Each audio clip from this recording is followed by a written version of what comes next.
September 11th, 2001, a day Americans will never forget. The destruction of the World Trade Center at the hands of bloodthirsty terrorists is an image forever burned into our minds. Yet despite the horror, the nation found a new resolve. Inside those buildings, selfless acts of heroism were displayed that were so profound had they been witnessed on a field of battle, they would have merited all the glory given to those who have received the Medal of Honor.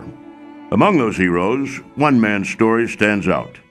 He was a hero before, in the jungles of Vietnam, under a legendary commander in one of the toughest fights in U.S. history.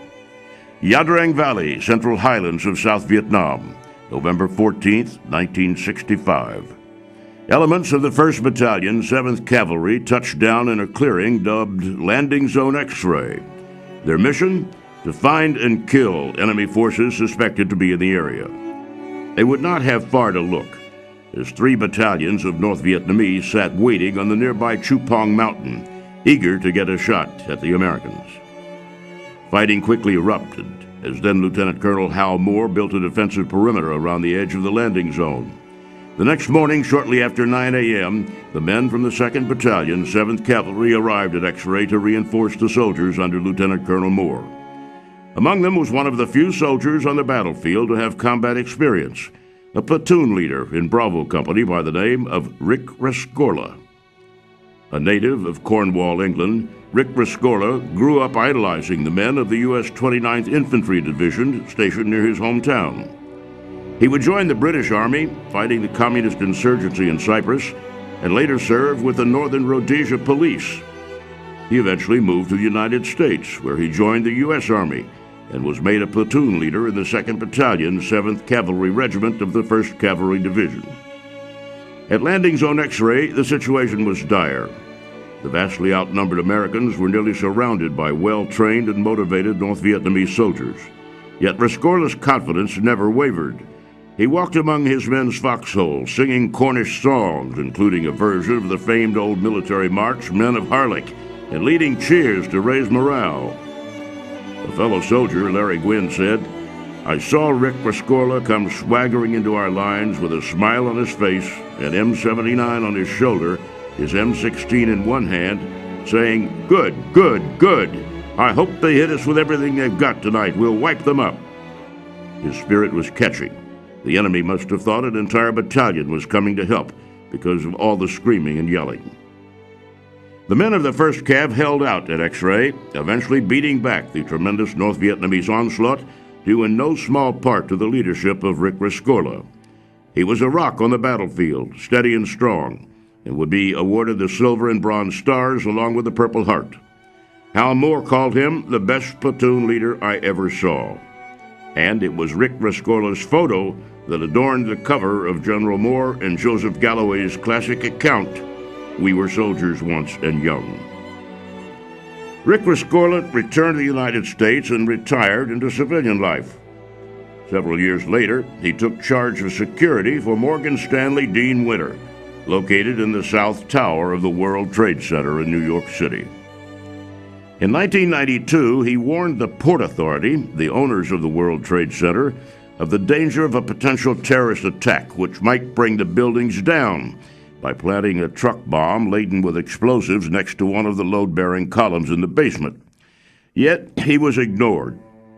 And in 1993, Islamic terrorists detonated such a bomb.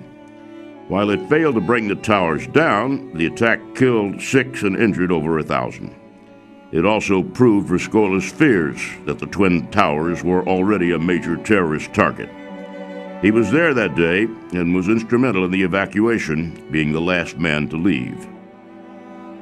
Recognizing this would not be the last attempt to bring down the buildings, Rescorla urged his company to move. He believed they were too ripe a target for such truck bombings or even cargo planes loaded with explosives or chemical weapons en route from the Middle East. However, Morgan Stanley's lease did not end until 2005, so he was told a move would not be possible. Under the circumstances, he did what he could.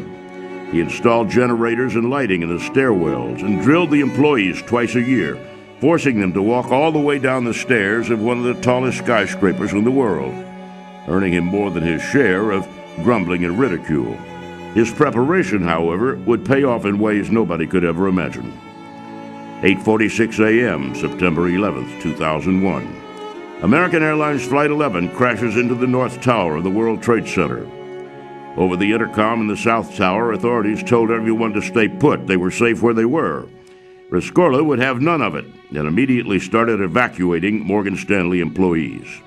He was everywhere that morning, reported to have been seen in the stairwell from the 10th to the 72nd floors, calmly and confidently encouraging his terrified co-workers down the stairs to safety. "Be proud to be an American. Everybody will be talking about you tomorrow," he told them over a bullhorn. And as in Vietnam over 35 years earlier, he began to sing "God Bless America" and defiant Cornish songs, once again including his adaptation of Men of Harlech. 9:03 a.m., United Airlines Flight 175 smashes into the South Tower. Undeterred, Rescorla continued the evacuation. He called his wife Susan, telling her he was getting his people out. His last words to her before hanging up were, "You made my life." By the time the second plane hit the South Tower, Rescorla had evacuated most of Morgan Stanley's 2,700 employees. Yet despite this, he rushed back inside along with 3 of his deputies.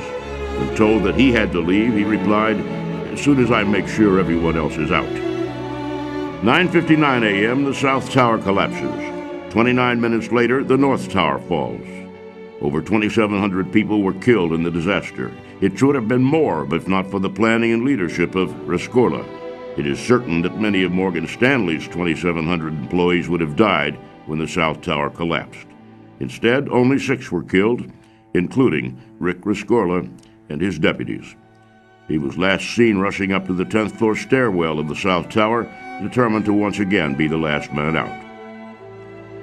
Rick Rescorla's story of valor and sacrifice in one of our nation's darkest hours is one that every American should know. Many have worked to make this the case. In his memory, Susan Rescorla created the Richard C. Rescorla Memorial Foundation, and his story was told by James Stewart in the best-selling book Heart of a Soldier. And to date, nearly 31,000 individuals have signed a petition for Rick to receive our nation's highest civilian award, the Presidential Medal of Freedom.